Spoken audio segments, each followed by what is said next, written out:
Dr. Randal Rauser made an excellent clip about is Christianity true? It's a very hard question to answer. And I will ask you, please watch it. And if Dr. Rauser, you're watching my addendum, please watch it with 50% higher speed. But I want to add something to your talk. And I'm almost sure that you may know the topics, but I want to add just one extra perspective on the issue. And the main part is that the question quite often is addressed even to atheists, saying like, if Christianity is true, would you become a Christian? And this is a very hard question to say, because I would say, depending how you ask the question, I am a Christian. And what I mean by that is simply that if you ask me what political view I have, I may not know how to name it myself, but I did once a questionnaire online. I answered to the questions as far as honest as I knew, and I succeeded to be a social democrat. And even though maybe Dr. Randal Rauser says that social democrat is an awful stance about politics, which may be, and as a fact, I never voted for Social Democrats as a Romanian party, but when I had to choose to not get something like Trump, the Romanian version, in year 2000, so excluding this kind of tangents, I want to say I am a Social Democrat by values, even though I never name myself, hey, vote for Social Democrats, or I am a Social Democrat. This is by stance.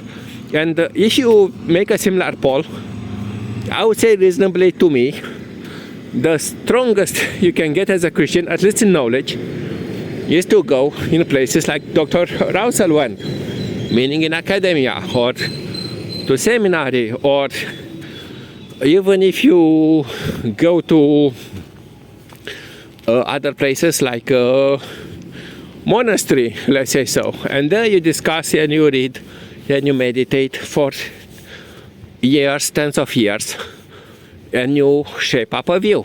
Obviously, the results may vary, but assuming you don't take a simple apologetics view just to defend whatever you believe true, that it becomes true, so excluding a very naive take, I would say that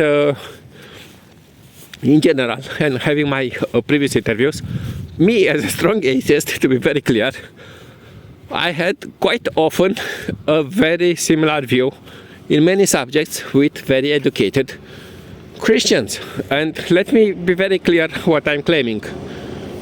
What I'm claiming is that, at least on many takes on Christianity, especially on the composition, on the early Christianity history, on what about kind of the Holy Fathers were saying, whatever I read, I tried to take a not overly optimistic apologetic view, but not overly negativistic, strong atheistic view, whatever it would mean. And based on that, when I have invited scholars or PhDs at this level, maybe scholars is not always the title, and some of them theologians or philosophers with Christian background, I was speaking a very common language. Obviously, I'm not so educated as them, just to be very clear, as a person working in IT, but I kind of grasp the essentials. And what I mean is that if I will do a similar poll, I will succeed quite often to have a very strong overlap with Christians, with overly educated Christians. And what is even worse for this question, is Christianity true? I quite often absorb and get a take that I would say it's very close with what people will name a liberal or a progressive Christian. Obviously, I don't believe in Jesus per se. He died on the cross for my sins, whatever it means. And I could see even problems that I'm sure Dr. Rauser thinks that he knows at least about them, like the problem of substitution for sin.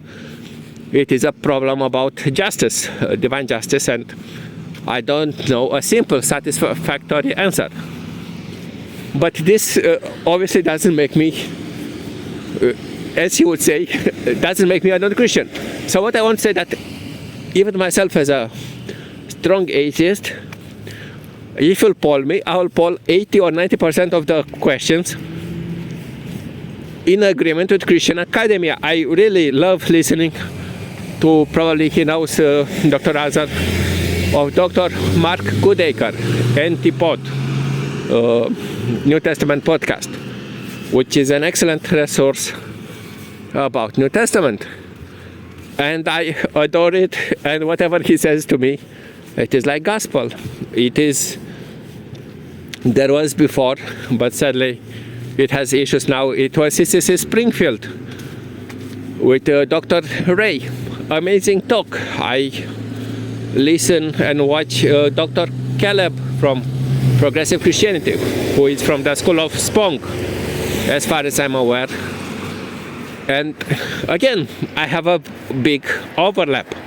And it's hard to me to say what it means, because what a person would think, I assume, with Christianity is true, is that if I will believe that Jesus died on the cross, the stone was rolled away and stuff like that, and I will know this. And this is a very hard stance to take. Like, obviously, I'm not a Christian in the traditional sense, but on the other hand, in quite many values which I would say that Christians, I would agree. I would agree that humans, regardless of their sexual preference, race and so on, they should be treated with dignity. And I would say this has some Christian background, at least some liberal take. And this is the latest part which I want to say. That I remembered that Dr. Randal Rauser made the clip about orthopraxis versus orthodoxy, the true, let's say, the true belief versus the true practice. But I would say this is the last part of the truth which is missed. Like, it is quite pointless if a person technically, let's say, it would know perfectly some doctrines and how to match it if you don't love your neighbor. And here I think is the last issue. The practice, I would say many people, and this is not to say I overachieve as a Christian, because I'm not. I don't identify myself as a Christian. But quite often I would say that when I would say Christianity is true, how I understand it is the life of Spong. And why I will use him is that first of all I know that Dr. Rauser is not necessarily in the school of Spong, but he's in the progressive Christianity, so I'm sure he heard about the stances of Spong. And Spong was saying that God, the Spirit of God is when we love each other. And that's to get into the Spirit of God, you have really to show the biggest sacrifice. And Jesus showed that had the Spirit of God because he sacrificed for the sake of humanity, not for substitution of sins and so on, because it gets into other landmine, philosophically or ethically or whatever you want to name it. But if this is at least my understanding of what Spong said, he lived based on these views, loving fully, wastefully, as he quoted, and he is known to do marriages on LGBT couples, or LGB at least, in the times like 70s, when it was a lot of hate. So he was at least 40 years ahead of time. And what is even more amazing, it was that the hate, of the peak of the hate against LGBT, he wrote a book about sexuality and why we should treat LGBT rightfully, because even Romans 1 is misunderstood or something like that. And let me be very clear, that book is not fully only for LGBT, but it was really a courageous act. At the top of the hate of LGBT to make a book to defend them on Christian grounds, including to use scholarship and so on, when it was not fashionable. 10 years later, or 12 years later, there was still Hillary Clinton talk against LGBT because it was not good in polls for her, and 10 years later she flip-flopped. So here is one example that I would say he was a Christian. I would say he even may get what we would name the true Christianity. And you may say, yes, his doctrines were wrong, but I know he was a nice person because he was kind enough on his close to 90s, when he was very old, when I wrote him something like, not him necessarily, to the editor of him, saying I'm surprised of his achievements when I learned about them, including the 70s when he would do secret marriages. The editor sent it to him forward, and Spong wrote to me personally, thank you. And this is what I would say, it is to me the true Christianity. And maybe I got it wrong, I'm not a Christian again. But with that, I want to end here. Please watch Randal Rauser discussion. And thank you for listening to my addendum. Bye bye.